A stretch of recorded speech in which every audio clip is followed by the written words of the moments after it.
Bismillahirrahmanirrahim. Assalamualaikum my beautiful family. Welcome back to my channel Me and My Kids.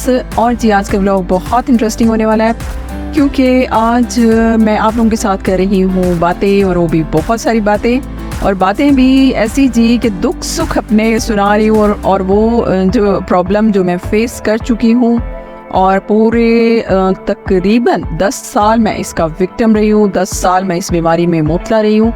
उस बीमारी के बारे में आप लोगों को जो है सब कुछ बताऊंगी कि किस तरह मैंने फेस किया उस प्रॉब्लम को, उस बीमारी के साथ मैं किस तरह लड़ी हूँ। तो जी मेरे साथ प्रॉब्लम जो है मेरी शादी से पहले की जो है वो स्टार्ट हुई मेरे साथ ये प्रॉब्लम।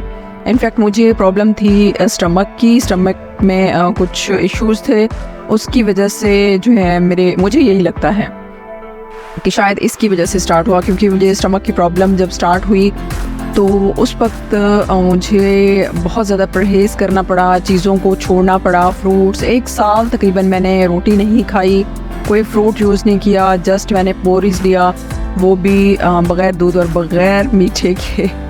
आप तसव्वुर कर सकते हो कि किस तरह मेरे साथ जो है 1 साल मेरा गुजरा होगा। तो वीकनेस बहुत ज़्यादा हो गई, तो शायद उसकी वजह से मेरे फेस पे प्रॉब्लम हो गई जी फ्रैकल्स की। छाइयाँ बन गई फेस पे, थोड़ी थोड़ी स्टार्ट हुई, बढ़ती गई। फिर जी जैसे इधर उधर से सुना कि फ़्ला क्रीम जो है अवेलेबल है मार्केट में, तो आप वो यूज़ करो तो छाइयाँ ख़त्म हो जाएंगी। इनफैक्ट वो जो क्रीम्स थी वो सिर्फ स्टेरॉइड और रंग गोरा दिनों में करने वाली, वो फ्रैकल्स रिमूव नहीं करती थी। तो उनको स्टार्ट कर दिया। उनका जो है असर ये हुआ मुझ पे कि जब तक लगाते रहे तो कुछ ठीक है, जैसे छोड़े तो पहले से भी ज़्यादा फ्रैकल्स प्रोमिनेंट हो जाती। तो उसको मैंने यूज़ किया उन क्रीम्स को तकरीबन 5 साल, और यकीन करें स्किन की कंडीशन ऐसी हो गई कि बस इतनी सेंसिटिविटी हद से ज़्यादा हो गई, और स्किन को देखने को दिल नहीं करता था फेस को। और इवन कि सर्दियों में भी मैं अपने फेस के ऊपर रज़ाई लिहाफ नहीं ले सकती थी, इतनी हीट हो जाती थी स्किन सर्दियों में भी। तो सेंसिटिविटी बहुत ज़्यादा हो गई, कोई क्रीम ब्लीच कुछ नहीं कर सकती थी। खैर जी शादी हो गई, शादी पे भी जो है बस कंडीशन ऐसी ही थी कि जो है वाइटनिंग क्रीम लगाती तो कुछ ठीक, नहीं लगाती तो हालत बुरी थी। खैर जी शादी के बाद भी यही प्रॉब्लम। शादी से पहले तो वो क्रीम्स की वजह से छुपी रही, शादी के बाद आपको पता है कि घर की जिम्मेदारियां और हस्बैंड के होते हुए इस तरह की क्रीम्स वगैरह यूज़ करना ज़रा मुश्किल हो जाता है। तो ये जो प्रॉब्लम है मेरी बढ़ती गई, और इतनी बढ़ गई कि मैं आपको उसके जो है ना बता नहीं सकती कि मेरी ज़िंदगी पे उसका कितना असर हुआ। बहुत ज़्यादा उसका असर हुआ मेरी लाइफ पे। मैं आप लोगों के साथ शेयर कर चुकी हूँ कि मैं ब्यूटिशियन हूँ और मेरा सैलून है, और जिन लोगों ने मुझे पहले देखा हुआ था ये फ्रैकल्स से पहले तो बाद में जिन्होंने देखा मुझे वो पहचानने से इनकार कर दिया। अक्सर लोग जैसे काफ़ी अर्से के बाद आती हैं, आउट ऑफ सिटी चली जाती हैं, वो लोग पहले तो कोई और ब्यूटिशियन थी, पहले तो कोई और बाजी होती थी पार्लर पे, आप तो नहीं होती थी। इस हद तक मेरी हालत बिगड़ गई थी।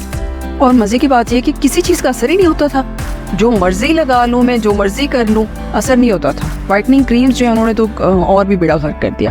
खैर जी मैंने अपने आप को ना अपने हाल पे छोड़ दिया कि मैं अब ठीक हो ही नहीं सकती, किस चीज़ का असर ही नहीं होता, तो दफ़ा करो, मैं अब नहीं हो सकती, मैं ऐसी। लेकिन सलाम है जी मेरे हस्बैंड की अजमत को कि उन्होंने मुझे बिल्कुल भी एक दिन भी एहसास नहीं दिलवाया कि आपकी ये कंडीशन हो चुकी है, बल्कि मैं खुद उनसे कहती थी, मैं कहती थी कि सही, मैं हस्बैंड को सही बुलाती थी। मैंने कहा सही कि मैं जो मेरी अपनी हालत ऐसी है, मैं अपना फेस जो है मिरर में देख नहीं पाती, आप मुझे कैसे बर्दाश्त करते? उन्हें कहते नहीं यार ये कोई प्रॉब्लम नहीं, ये बीमारी है, ठीक हो जाएगी। तो इसका ये मतलब तो नहीं है कि आप बदसूरत हो गई हो, नहीं, लेकिन मैं इनफैक्ट बदसूरत हो गई थी, बहुत बुरी कंडीशन थी। कॉलर पे किसी ने आना, जल्दी से बेस लगा के और लिपस्टिक लगा के अपने आप को कवर करके खड़ा होना, बट उस बेस में भी जो है फ्रैकल्स नहीं छुपती, जितनी मर्जी कवरेज कर लें, उसको कवर करें तो ज़्यादा ग्रेइश हो जाती है। बस बहुत बुरी कंडीशन देखी, बहुत बुरे हालात देखे मैंने। उसके बाद जी मेरी बच्ची पहली अनाबिया फ़ातिमा जो है, उसकी डिलीवरी के बाद तो ज़्यादा ही बढ़ गई फ्रैकल्स। तो फिर भी मैंने अपनी केयर नहीं की, वो थोड़ी सी बड़ी हुई और मुझे एहसास हुआ कि जब वो स्कूल गोइंग होगी और उसके जो है स्कूल मुझे जाना पड़ेगा, पेरेंट्स भी वहाँ होंगे, टीचर्स भी होंगी, उनके साथ भी मुझे इंटरेक्शन करनी पड़ेगी। मेरी बेटी खुद फील करेगी कि मम्मा बाकी मदर्स तो इतनी प्यारी है, आपने अपना क्या हाल किया हुआ है। मुझे एकदम से रियलाइज़ हुआ। यकीन करें इस बात पे, आप सोच रहे होंगे कि ये कैसी बात हुई। मेरे हस्बैंड का भी ख्याल नहीं किया, रिलेटिव्स जो मुझे खुद उनकी हालत इतनी बुरी होती थी, मेरी गाँव की जो मेरे रिलेटिव्स हैं, मेरी कज़न्स वगैरह गाँव में रहती हैं, उनकी अपनी हालात बुरी हैं, लेकिन वो मुझे देख के हैरत ज़दा होती थी। वो एक्सपेक्ट नहीं करती ना हम जैसे शहरियों से और ब्यूटिशियन से कि इनकी हालत जो ऐसी हो सकती है। तो वो मुझे कहती थी कि तू अपना क्या हाल बनाया हुआ है, और मैं दंग रह जाती थी। अपनी बहन के साथ डिस्कस करती, भाभी के साथ, कि फलां ने मुझे ऐसे कहा है, उसकी अपनी हालत देखिए, वो मुझे कह रही है। तो इस तरह के हालात मैंने देखे, लेकिन मैंने किसी चीज़ को भी बॉदर नहीं किया था। बट मुझे एकदम से अपनी बेटी का जब ख्याल आया ना कि मैं उसकी जब स्कूल जाऊंगी तो उसको कितनी एम्बेरसमेंट होगी, उस पर मुझे एकदम से जो है ना मैं होश में आई, और जी मैंने अपना ट्रीटमेंट स्टार्ट कर दिया। डॉक्टर के पास फर्स्ट जो मैंने अपना ट्रीटमेंट, उससे पहले शादी से पहले तो की पीलिंग भी करवाई, बहुत कुछ करवाया, कोई असर नहीं हुआ। तो शादी के बाद, बच्ची पैदा होने के बाद, मैंने बहावलपुर जो है डॉक्टर हैं, तो उनसे ट्रीटमेंट मैंने स्टार्ट किया। तो उन्होंने पहले इस तरह की क्रीम्स दी कि बिल्कुल ही बुरी हालत हो गई, ब्लैक हो गई स्किन, सारी क्रीम्स छुड़वा दी उन्होंने।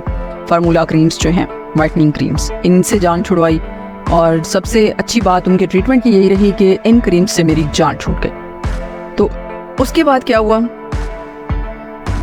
कि मैंने जो है वो क्रीम्स छोड़ी, उन्होंने कुछ सीरम्स, क्रीम्स वगैरह दी, उनको लगाने से कुछ असर हुआ, थोड़ी बहुत जो है फ्रैकल्स फेड होना स्टार्ट हो गई, यानी मुझे जो है फर्स्ट स्टेप मिल गया वहाँ से। लेकिन फिर भी यही होता था, एक तो कॉस्टली बहुत चीज़ें, इतना मैं उस वक्त ऐसी कंडीशन थी मेरी कि मैं बहुत ज़्यादा कॉस्टली चीज़ें भी अफोर्ड नहीं कर पाती थी। तो उसमें भी, और फिर मुझसे इंतज़ार नहीं होता था कितना अर्सा लगेगा, नहीं उतर रही, नहीं उतर। खैर जी, उससे भी मैं तकरीबन ही डॉक्टर से मायूस हो गई।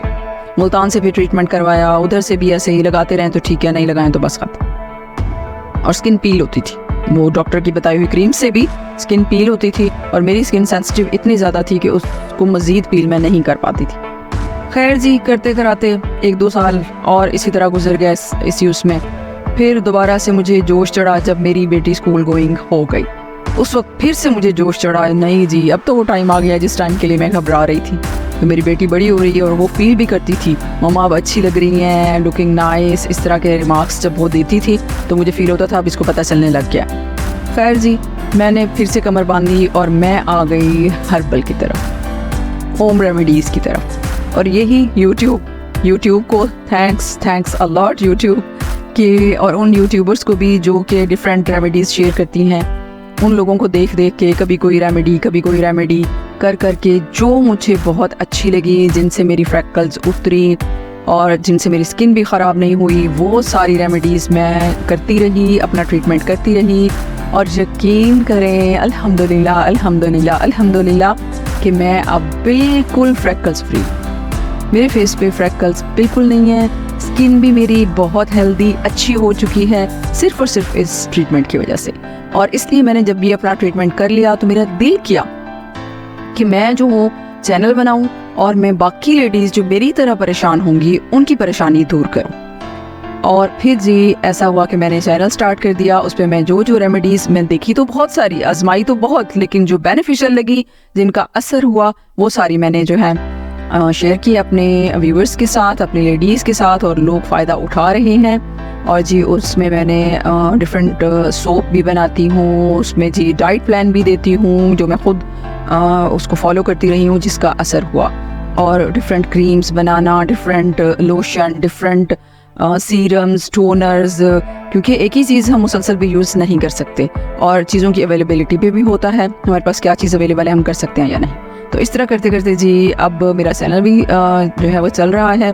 और मेरी जो है साथ साथ अब ऐसा हुआ कि फ्रैकल्स तो मेरी उतर चुके हैं, लेकिन रेमेडीज़ जब मैं चैनल के लिए कोई वीडियो बनाती हूँ तो वो मैं अप्लाई कर लेती हूँ, तो साथ के साथ जो है, क्योंकि ये फ्रैकल्स बहुत ज़िद्दी चीज़ है, ये जो है आसानी से जान नहीं छोड़ती। तो इसका क्या है कि हमें इसको टाइम थोड़ा बहुत देना पड़ता है, इसलिए डेली जो मैं वीडियो अपलोड करती हूँ उस रेमेडी को मैं अपने ऊपर अप्लाई कर लेती हूँ, तो मेरा भी फ़ायदा हो रहा है और लोगों का भी।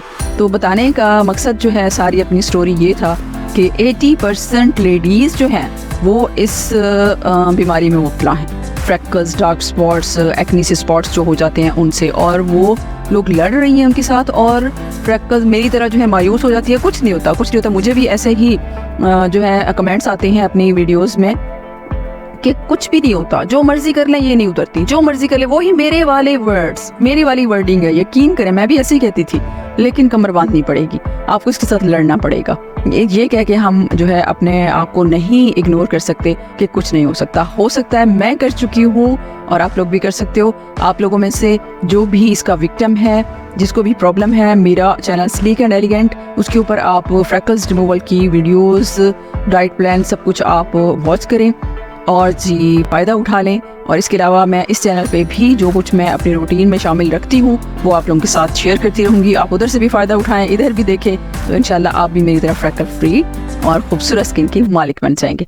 उम्मीद कर रही हूँ जी आज की वीडियो आपको पसंद आई। पसंद आई तो लाइक एंड शेयर कर दें और चैनल सब्सक्राइब करें इसी तरह की मज़े की इंफॉर्मेटिव वीडियोस वॉच करने के लिए।